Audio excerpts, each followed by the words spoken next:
Hello Leo, thank you for joining me for your monthly forecast for December. The month begins with a gathering of energy in the most exuberant and outgoing parts of your scope, which is the fifth solar house. This is great if you want to get together with friends or if you have kids to celebrate their activities and involvements.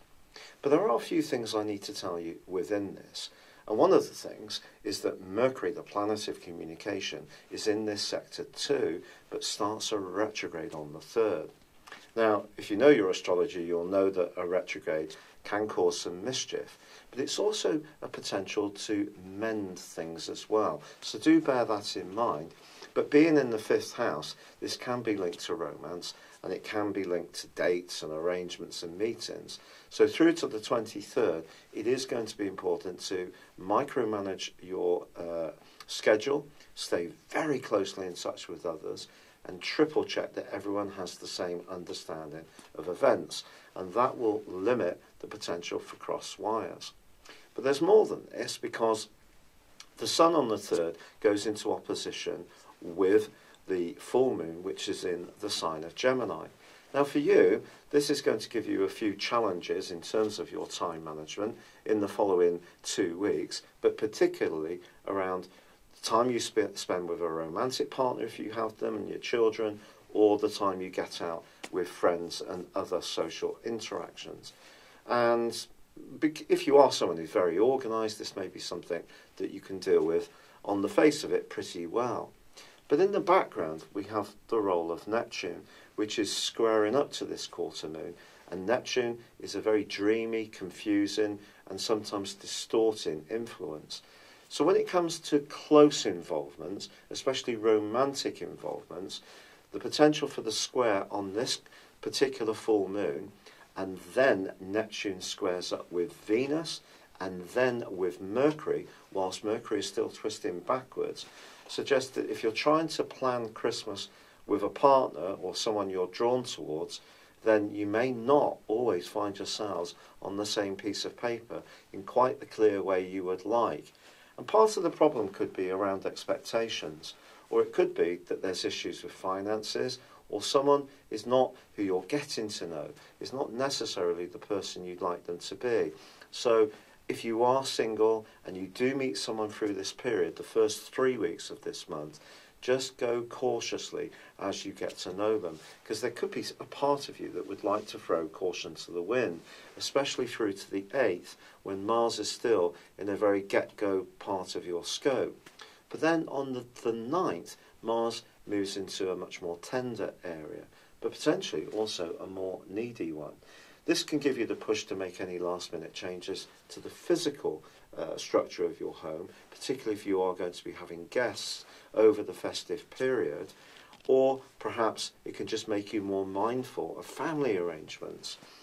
However, on the 18th, there is a brilliant new moon, so I don't want you to think you can't have some fun and enjoyment, or even some romantic delight in the first 2/3 of this month, because you certainly can. But I just think it's about the reality of the situation. There may need to be, on your part, a constant check-in of how you're feeling and how other people are feeling about arrangements, and that will help you to deal with some of these challenging influences. When we get through to the 20th, however, Saturn, which has been in this location of joyfulness and romance and self-expression for the last 2.5 years, and is alongside Mercury in the first week of this month too, well, that's going to be relocating into a new zone where he will be for the next 2.5 years. And that is the area that's to do with your work, life, structure, the more everyday nitty-gritty parts of your existence. So if you are someone who's very creative, but you're trying to find a way to deploy your talents in a more practical and tangible way, this switch of Saturn is really significant. The Sun moves on the 22nd. On the 23rd, Mercury ends that retrograde. We can all let out a sigh of relief, because that's just in time for Christmas Day. But on Christmas Day itself, Venus moves to join up with the Sun and also Saturn. So I do feel that side of you that does like to take responsibility, likes to look out for others, can be very protective, very caring, is really going to come into play right in the last 10 days of this year. But also you went through that whole period of Pluto squabbling with Uranus. Now that faded away at the start of this year, but the previous 3 years did see a degree of resentment building up when you found yourself doing too much for others and perhaps not getting much back from them. So just be mindful of that as this year draws to a close. You don't want to be sacrificing some hard-won freedom that you've been grappling for over the last year or so. It's important to keep your boundaries pretty firm, and of course it is about give, but it's also about get. But Mars then goes on to join up with Jupiter as this year draws to a close. And if there's part of you that wants to move or do a major refurbishment of an existing property or improve it in some way, or perhaps you want to start a family or add to an existing family, this combination between Mars and Jupiter is absolutely fabulous as this year comes to a close. But all of this stuff is quite earthy in terms of Capricorn energy, and it's also quite feeling in terms of the Scorpio energy. So I think you could see yourself altering in your mindset quite considerably as 2017 winds down, and it's going to make you a little bit more grounded in your approach. The eclipse which occurred in your sign in August was all about your individuality. Once Jupiter joined your sector of emotions and family on the 11th of October, that started to counter that individuality to some degree. So it is about finding a balance between what you need for you, what you're prepared to give to others, what you want to gain from your work and being organised in your life.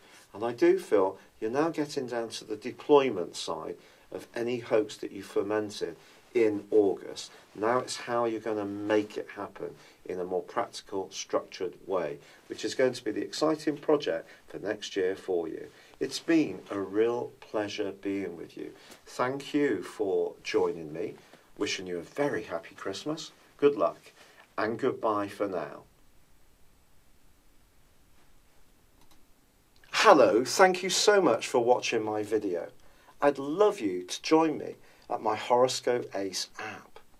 You can find this at www.horoscope-ace.com. You can use it through Android, iOS, Apple or Facebook. Check out your ascendant or your moon sign or download your free birth chart.